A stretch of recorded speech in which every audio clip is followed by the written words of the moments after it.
Shalom, selamat malam Bapak Ibu Saudara yang dikasihi Tuhan Yesus Kristus. Selamat kita berjumpa kembali dalam renungan pada malam hari ini. Doa dan harapan saya saudara semua ada dalam keadaan yang baik, sehat, penuh sukacita, dan berlimpah berkat Tuhan. Sebelum kita mendengarkan renungan firman Tuhan, mari kita berdoa. Bapa Surgawi, Bapa dalam nama Tuhan Yesus Kristus, kami mengucap syukur untuk berkat-Mu, kemurahan-Mu, pimpinan-Mu di sepanjang hari ini. Tuhan sudah menolong kami melewati semuanya. Saat ini kami mau mendengar sabda firman-Mu. Urapi kami untuk mengerti dan taat pada kehendak-Mu.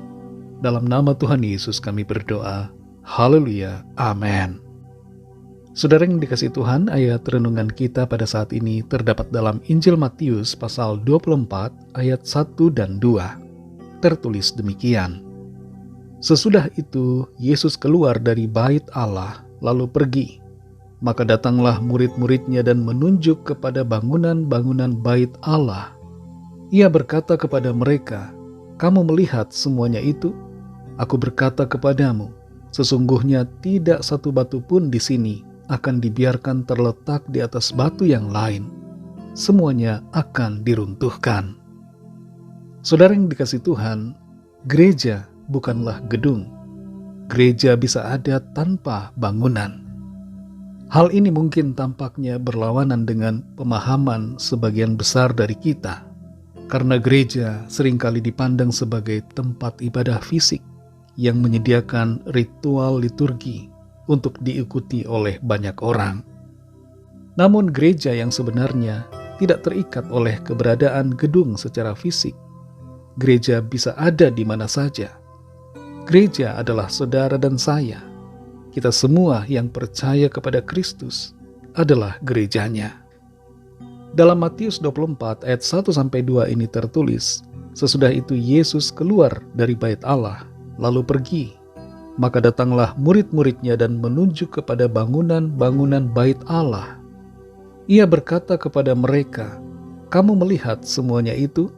Aku berkata kepadamu, sesungguhnya tidak satu batu pun di sini akan dibiarkan terletak di atas batu yang lain. Semuanya akan diruntuhkan." Para murid Tuhan Yesus menunjuk kepada bangunan-bangunan bait suci yang ada di Yerusalem. Mereka mengagumi akan kemegahan dan keindahan gedung bait suci itu yang sudah direnovasi secara besar-besaran pada zaman Raja Herodes. Tapi kekaguman mereka tergantikan dengan rasa kaget karena Tuhan Yesus menyatakan sebuah nubuatan tentang kehancuran dari bangunan yang megah itu. Sebuah bangunan yang menjadi kebanggaan dan simbol keagamaan bangsa Israel saat itu. Dan kehancuran itu nyata terjadi ketika di tahun 70 sesudah Kristus, Yerusalem diserbu oleh tentara Romawi yang menghancurkan bait suci itu dan meratakan semuanya. Sekarang ini yang ada di lokasi bait suci Yahudi itu adalah Dome of the Rock dan Al-Aqsa. Salah satu bagian kecil yang menjadi sisanya hanyalah tembok ratapan. Tidak ada lagi kebanggaan bagi bangsa Israel karena bait suci mereka telah hancur. Mengapa Tuhan membiarkan bait suci itu hancur dan tidak ada lagi saat ini? Selain karena dosa dan penolakan dari sebagian besar dari mereka kepada dirinya sebagai Tuhan, Juru Selamat dan Mesias. Kehancuran bait suci itu merupakan tanda yang nyata buat kita semua bahwa ibadah dan penyembahan kepada Tuhan tidaklah terbatas oleh tempat. Penyembahan kepada Allah pencipta langit dan bumi ini tidak dibatasi secara fisik oleh lokasi. Dalam Yohanes 4 ayat 21, ayat 23 dan 24, di situ tertulis, kata Yesus kepadanya, "Percayalah kepadaku, hai perempuan, saatnya akan tiba bahwa kamu akan menyembah Bapa, bukan di gunung ini dan bukan juga di Yerusalem. Tetapi saatnya akan datang dan sudah tiba sekarang, bahwa penyembah-penyembah benar akan menyembah Bapa dalam roh dan kebenaran. Sebab Bapa menghendaki penyembah-penyembah demikian. Allah itu roh, dan barang siapa menyembah Dia, harus menyembahnya dalam roh dan kebenaran." Menyembah Tuhan bukanlah soal tempatnya di mana, bukan soal gedung yang megah, tapi soal roh dan kebenaran. Karena Allah adalah roh, berarti ia tidak dapat dibatasi oleh tempat, oleh lokasi, oleh gedung apapun juga. Dalam 1 Korintus 3 ayat 16 tertulis, "Tidak tahukah kamu bahwa kamu adalah bait Allah dan bahwa roh Allah diam di dalam kamu?" Saudara dan saya adalah bait Allah, bait Roh Kudus, bait Tuhan. Saudara dan saya adalah gerejanya. Tuhan ada di dalam kita. Saudara yang dikasihi Tuhan, sadari satu kebenaran ini, bahwa kita adalah gerejanya. Kita adalah bait-Nya yang kudus.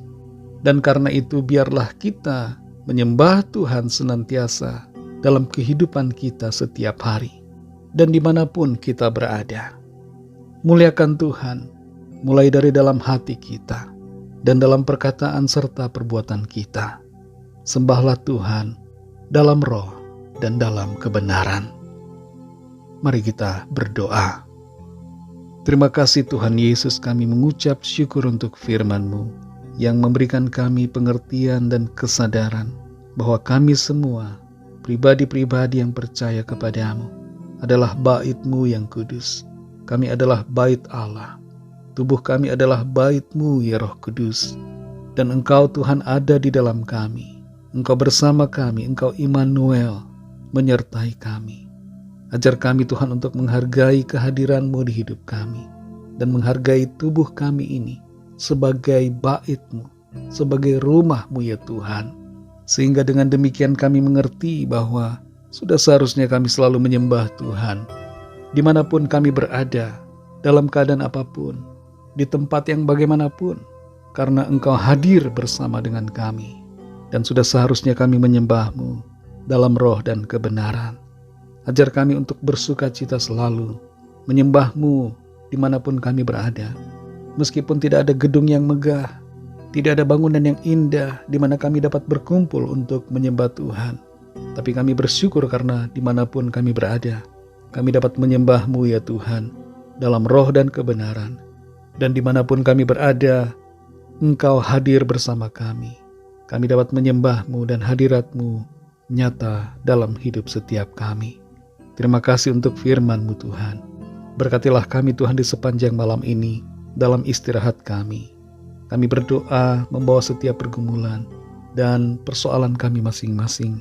Biarlah tangan Tuhan menjamah, menyembuhkan yang sakit, menguatkan yang lemah, memberikan jalan keluar bagi yang sedang dalam persoalan. Dan mujizat-Mu Tuhan nyatakan bagi setiap kami masing-masing. Terima kasih Tuhan, kami mengucap syukur dan serahkan semua ke dalam tangan kasih-Mu. Berkat-Mu atas bangsa kami dan atas semua bangsa di dunia ini. Berkat-Mu atas kami gereja-Mu. Pakai kami menjadi saksi-saksi-Mu. Dalam nama Tuhan Yesus Kristus, Tuhan dan Juru Selamat kami sudah berdoa dan mengucap syukur. Haleluya. Terimalah berkat Tuhan.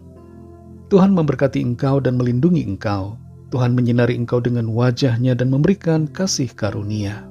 Tuhan menghadapkan wajah-Nya kepadamu dan memberikan damai sejahtera. Berkat anugerah dari Bapa Surgawi, kasih karunia dari Tuhan Yesus Kristus, dalam persekutuan dengan Roh Kudus, menyertai kita semua, sekarang ini dan sampai Maranatha, Tuhan Yesus datang kembali, dan bahkan sampai selama-lamanya. Dalam berkat nama Tuhan Yesus Kristus, haleluya, amin. Puji Tuhan, saudara yang dikasihi Tuhan, saya percaya firman Tuhan menjadi berkat dan kekuatan buat saudara semua. Dan Roh Kudus akan menolong saudara untuk lebih lagi memahami kebenaran firman Tuhan. Tuhan Yesus memberkati saudara semua. Sampai jumpa dalam renungan yang berikutnya. Haleluya.